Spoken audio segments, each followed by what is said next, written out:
مفاجأة من شركة سيبيونيك لأهالي مصر. اتفرجوا على آخر الفيديو عشان تعرفوا ايه هي المفاجأة. الفيديو ده غير ممول من سيبيونيك أو أي شركة تانية، ببساطة شديدة أنا بشارككم تجربتي الحقيقية مع السنسور.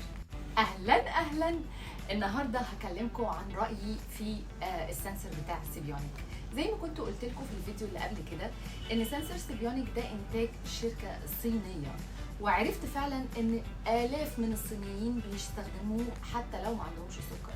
لكن فيما يخص عندنا احنا في مصر مش هينفع يدخل السنسور من غير ما تقول بتقرير طبي انك مريض سكر، غير كده الجمارك مش هتدخله لك البلد. اول حاجه لفتت نظري هي السيفتي بين. لو ما كنتش شفت الفيديو اللي انا غلطت فيه وركبت السنسور من غير استخدام السيفتي بين ده اللي هو اصلا معمول عشان اتجنب الغلطات دي، دوس على اللينك هنا او هنا في حته ما عشان تشوف انا عملت ايه غلط.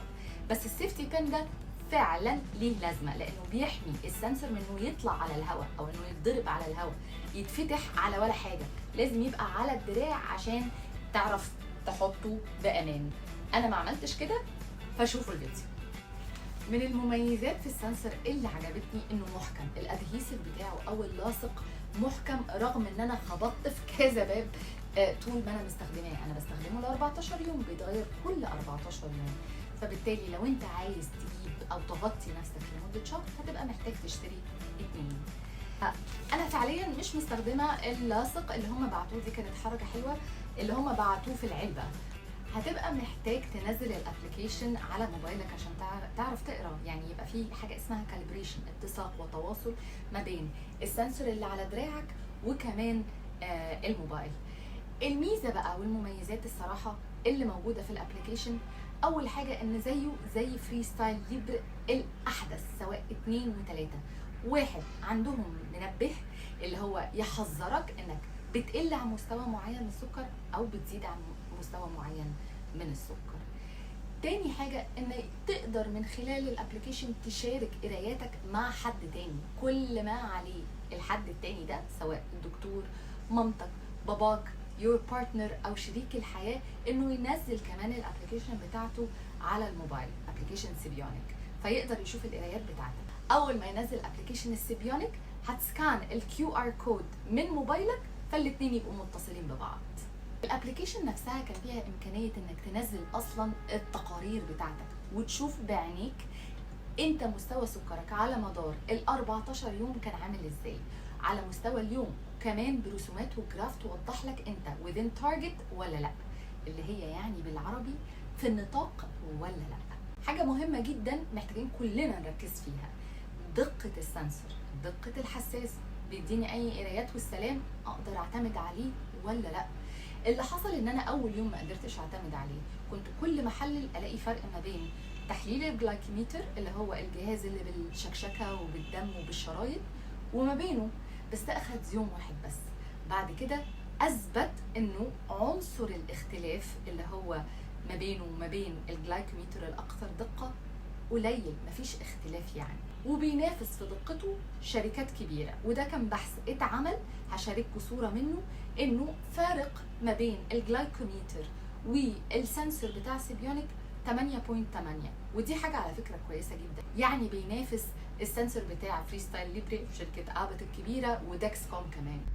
ملاحظة كمان حابة أشاركها معاكم، إن في فرق في الحجم ما بين فري ستايل ليبر، بتكلم على النموذج الأول، وسيبيونيك.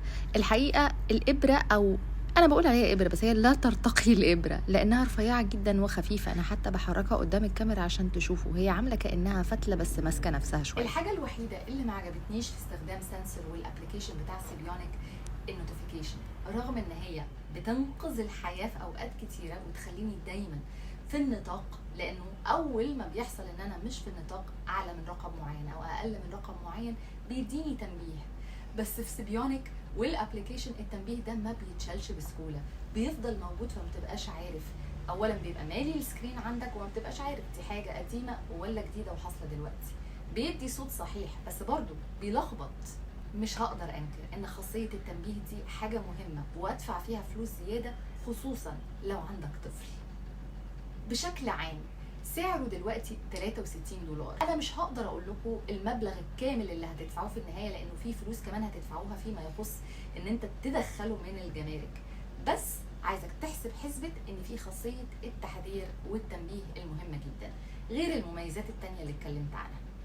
عرفوني في التعليقات تحت لو انتم مهتمين بمعرفة ايه هو الحساس، هيفيدني ازاي، سواء انا متعايش مع السكر النوع الاول او النوع التاني او ما عنديش سكر اصلا، لانه مفيد وفي انواع كتيرة وفي مميزات كتيرة هتفيدك تتجنب امراض كتير جدا.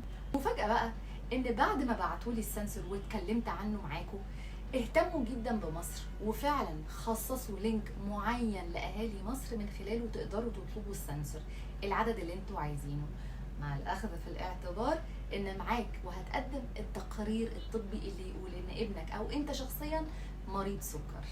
مش بس كده، عاملين دلوقتي ديسكاونتس وتخفيضات حلوه قوي لدرجه انها بتوصل لسنسور مجانا. انا اخدت تخفيض 10%، فجربوا اللينك اللي انا هسيبه لكم في الديسكربشن تحت عشان لو عايزين تطلبوا. اوعى تنسى تشترك في القناه وتفعل خاصيه الجرس عشان يجيلك كل جديد اول باول. المره الجايه هتكلم عن الفرق ما بين سنسور والحساس بتاع سيبيونيك والسنسور والحساس بتاع فري ستايل ليبر.